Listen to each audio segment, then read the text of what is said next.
You are listening to Berks Weekly. My name is Jason Hugg, and today my guest is Rick Perez, the CEO of Olivet Boys and Girls Club of Berks County. Rick, thank you for being on today. Jason, thank you for having me. It's an honor. And so first, I'd like to have you talk a little bit about who you are for people who don't know you, for your background in Berks County.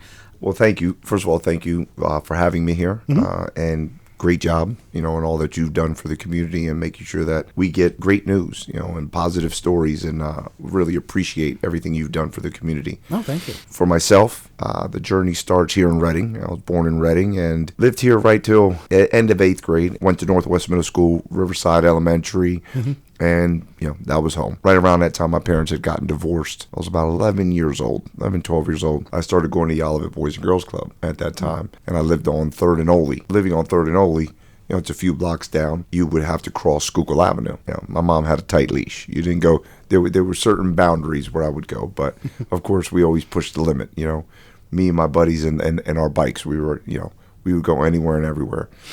So found my way over to the Olivet Boys and Girls Club in that early stage of my life, and it was just meeting new people. I had never been really around sports. I had never really been around large friend groups like that outside of school. I wasn't. Really enjoyed myself and got to know some amazing people. Right around, they said 9th grade, end up moving out. I'm now at Muhlenberg High School.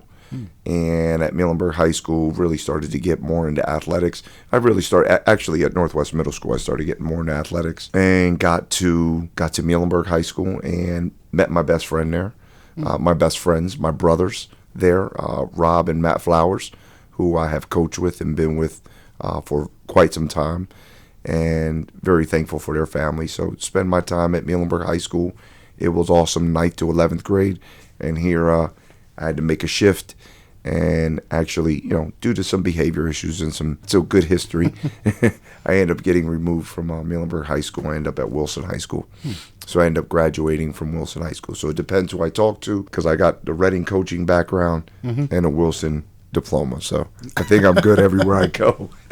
Somewhere in between. After that, I end up getting a scholarship to play basketball at Westchester University. Spent a year and a half there. Went through some difficult situations while I was there again. I was a bit of a knucklehead, if you're not picking it up in my silence here.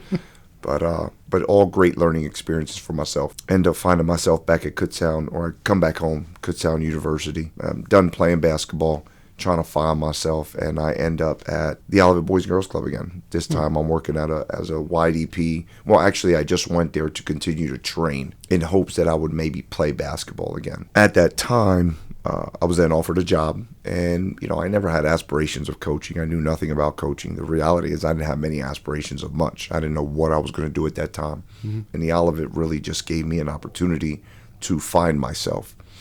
And it was through the gift of the kids, those relationships that I established with them, that I just began to feel empowered, really feel healed from everything that I was going through. And once again, I reiterate, I was not meant to be a coach. It just through training, kids coming over, they wanted to play, they wanted to train with me. And then I guess organically these things happened. And met a gentleman by the name of Brian Ellison, who would always come to the club. He was running a basketball program. Brian has since passed, but he was an assistant to Reading High Boys basketball. And he, I get an introduction through, from him to Coach Reyes, and anybody knows Coach Reyes, he's like the Rock, he's a huge, intimidating figure. And I remember him just coming down, and his presence really didn't say much to me, a little standoffish.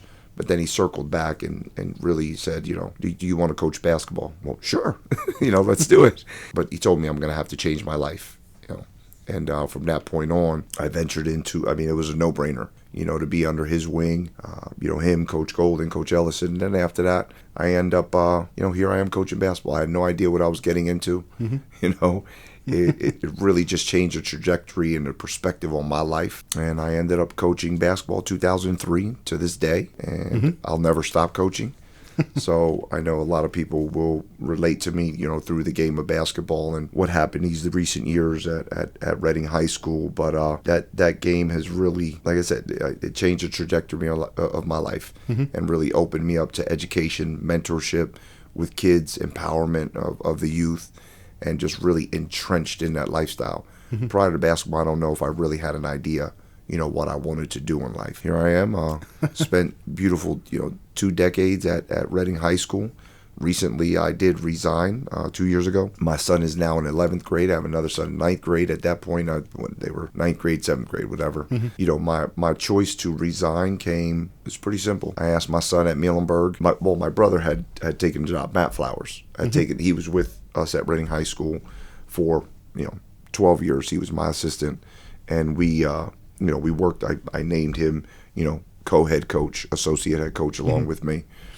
And he takes a job over at Muhlenberg, and I think that swayed my children to want to stay and play with their uncle at Muhlenberg. Put me at a fork in the road. I asked my son, "What do you want me to do?" And he said, "Dad, better when I'm with you." And it's a no-brainer.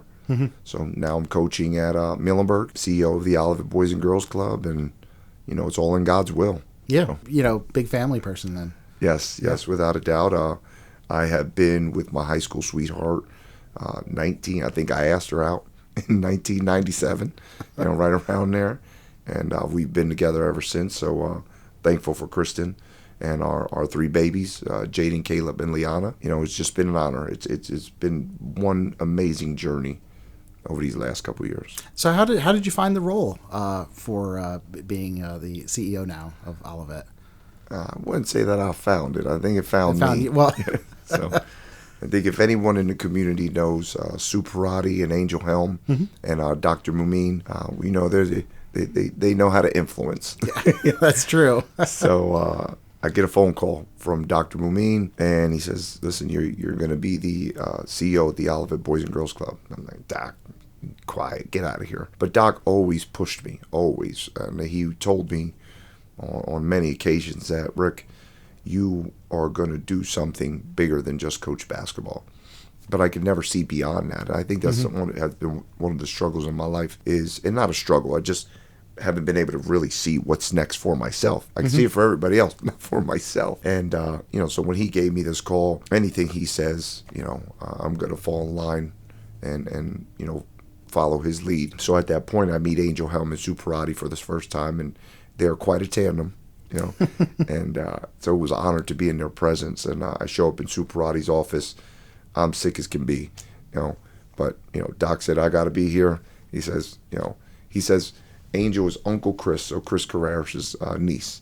So all right, well that's Uncle Chris. I better make sure I don't miss this meeting. And I show up there, and I was sold immediately. But the job wasn't mine at that point. We needed to go through a national search. There was a whole lot of hoops we had to jump through.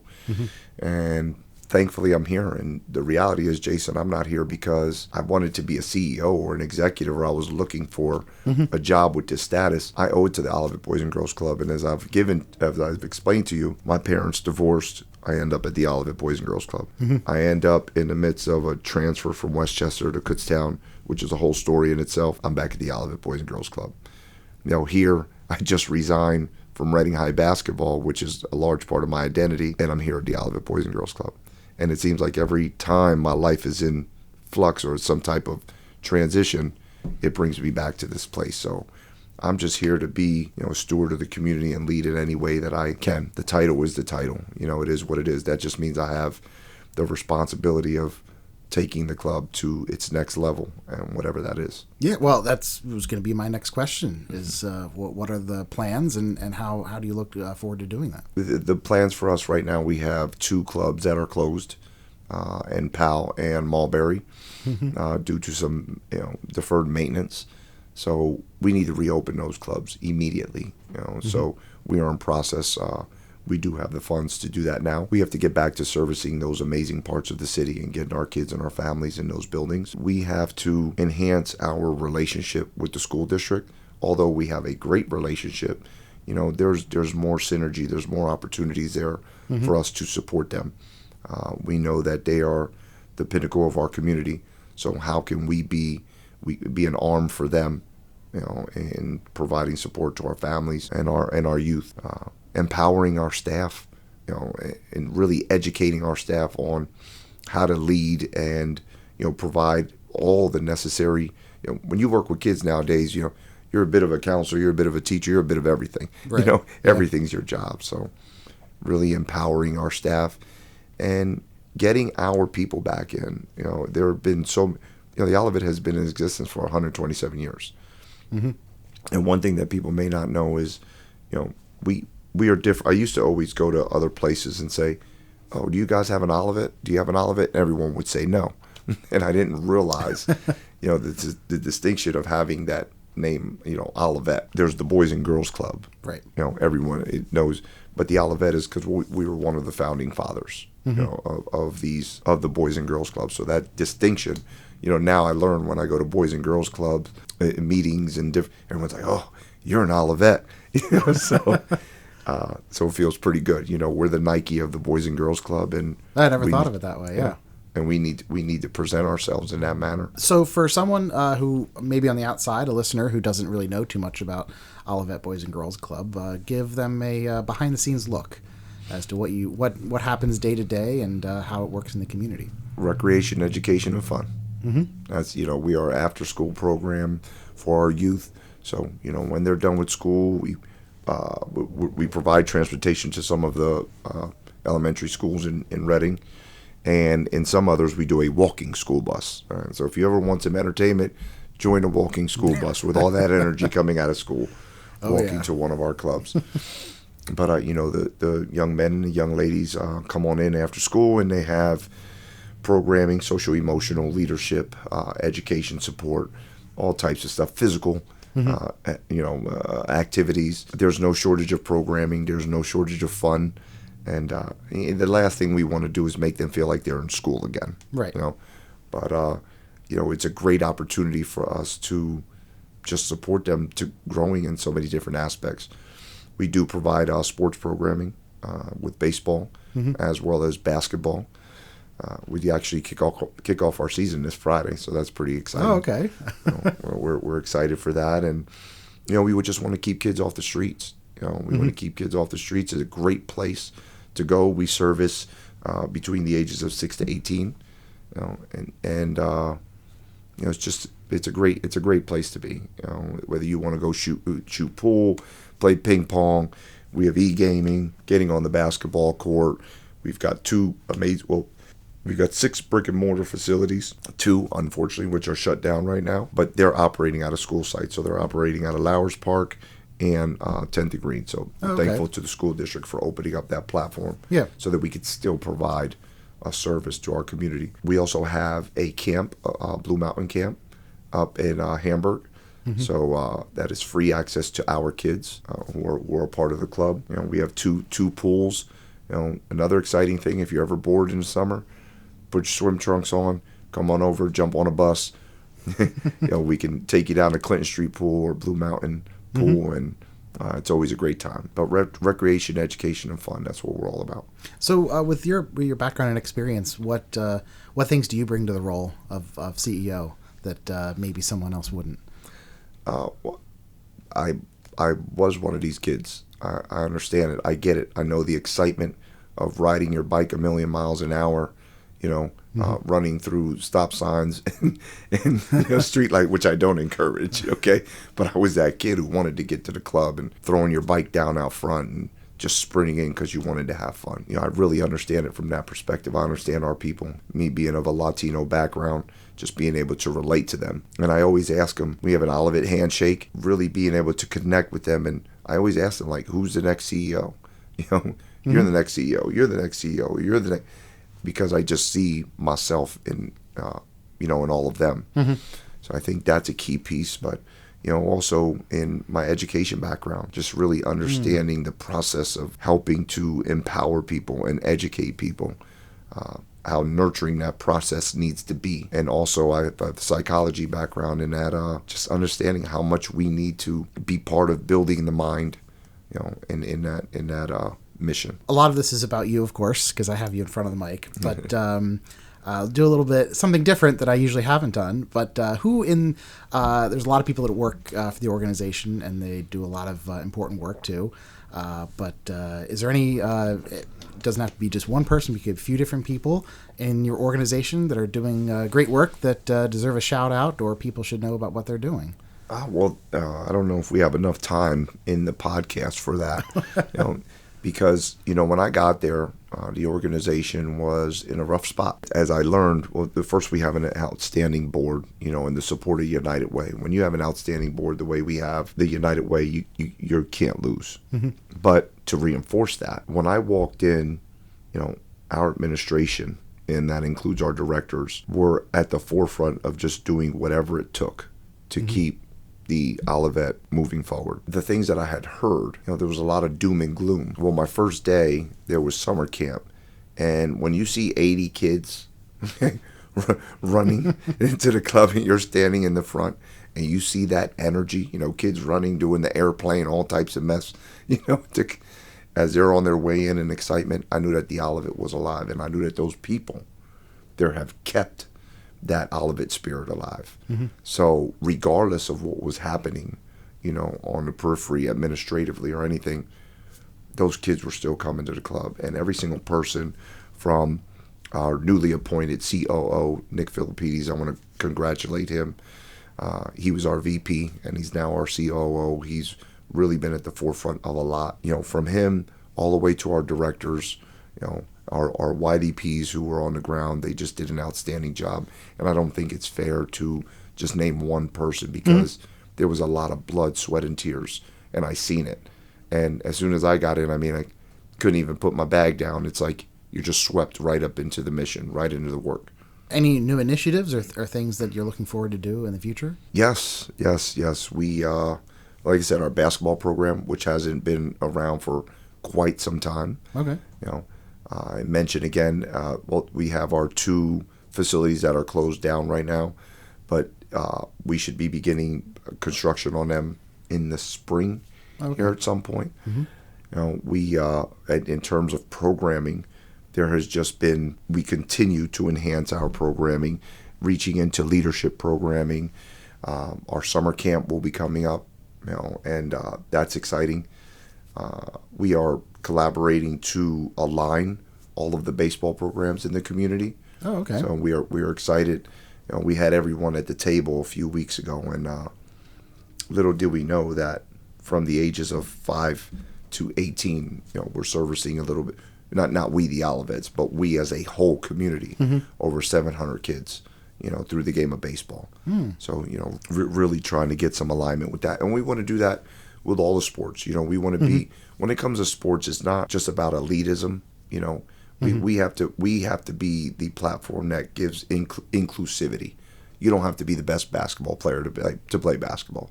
We want to keep kids off the street. So we've got that, and we've got some things in the saddle we are really excited about. One thing that I was very naive to was I thought everyone knew about the Olivet. I thought it was a no-brainer. Duh. But the amount of time that it's going to take to educate everyone about what we do and who we are. Let them know that we are alive and well. The Olivet Boys and Girls. First of all, Reading is on the Monopoly board. Okay, let's make that. And we have been at the forefront, of supporting the youth here in this city that is on the Monopoly board. We have to continue to do that. We have to reinvigorate, be part of reinvigorating our city. And the services provided to our kids. So how do you build that in the community, in either getting more people aware of what Olivet is or does? How do you build that? Well, coming to places just like this. Okay. Exploring everywhere and establishing relationships. As we know, it's about synergy, right? It's about alignment, and I think that's what we do very well. Where do we fit in, and where can we align with you? So, and now it's, Jason, when you go to dinner, now you talking about Olivet, and the conversation that we had. So, it's that word of mouth, and I hope that when this podcast is put out and when you speak that you feel the authenticity in myself, which represents every bit of our organization. Yeah, and you mentioned there's a lot of great people that work in the organization. How do you find those people in the community? And what do you look for? Well, I tell you, good people gravitate to you when you're doing good work. The mission is authentic. I think people feel they want to be in a situation where they're working with people who there's no agendas. They're truly putting the kids first, truly putting the mission first. And I think there's just a great vibe surrounding our office, our team, and people want to be part of that. So when they see that, it's kind of like, maybe I want to be part of that team. So we do have, and then when you have, the Olivet Boys and Girls, we have Brandon Graham who will be coming to our Leaders and Legends dinner in April. So April 28th. So tickets will be on sale. So be on the lookout. And I think that in a nutshell will encompass all of the fun and everything that we stand for. So you get people like Brandon Graham who get to feel that, guess what? He's going to go out and talk about Olivet Boys and Girls Club and his experience there. So you mentioned the first day walking through and everyone pouring in. Is every day like that, or are there certain times where you really feel like this is something you were meant to do? Or I just want to get that sense, of what it's like to be at the head now, based on a whole bunch of different times coming back and being a part of Olivet, and if there's anything there. Well, I'll tell you, Angel Helm said to me, Rick, this is going to be the best job you've ever had. You're going to put this job above. And I was like, wow, that's pretty big, because I really enjoyed Reading High Boys basketball. Yeah, but she was right. She was right, because the work, when I start to see the smiles and start to see the things unfold for the youth and our staff, when I start to see the empowerment, when I just see the confidence in them, that to me is everything.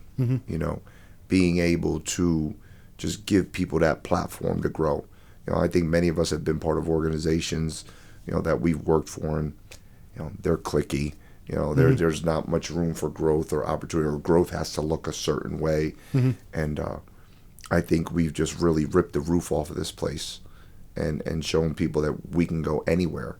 And so just seeing people walk in with this different type of vibe, a different type of, and I say empowerment often because that's really what it's all about.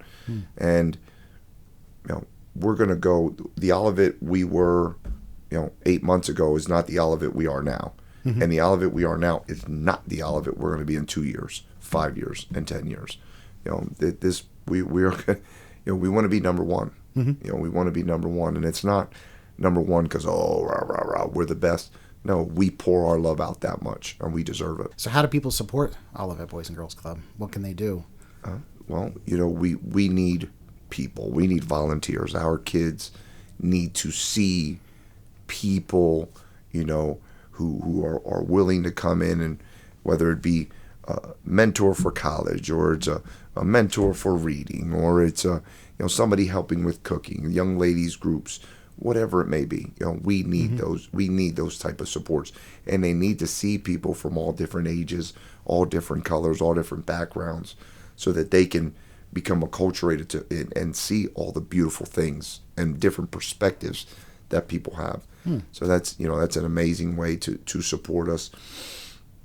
In addition, of course, financially, I think there's no shortage of need for finances. There's so much programming. There's so many kids. Right now, our average daily attendance is about 350, and our membership is close to 700. So, and it continues to grow. But there are about 18, close to 19,000 kids in the Reading School District. Yeah. We want to get to every single one of them. Oh, wow. Okay. So I'll tell you, there's not enough space in our building for that. Yeah, it's an ambitious goal. Yeah. But we're going to get there, and we have to, rethink how we service people. It's not about just walking through our doors. How do we get into the school? As I said, really building on that relationship with them. Can we get into churches? Can we get into other places where our kids are? Are there things we could do virtually, that we could support? And we can get to all of those like slightly under 19,000, in different ways, and we will. How can people get a hold of you or get a hold of your office? They can follow us on social media. It's Olivet BGC that they can follow. They can reach us at the Pershing office, 1161 Pershing Boulevard. They can also get onto our website. I believe it's olivetbgc.org. And there's a place to donate. And my email, rick.perez@olivetbgc.org. What kind of things can people get a hold of you with? I have people have contacted me just for mentorship, and being an executive, because that's a new journey for me. They have reached out for donations. They have reached out for programming ideas, for volunteer ideas, for donation. We whatever it may be.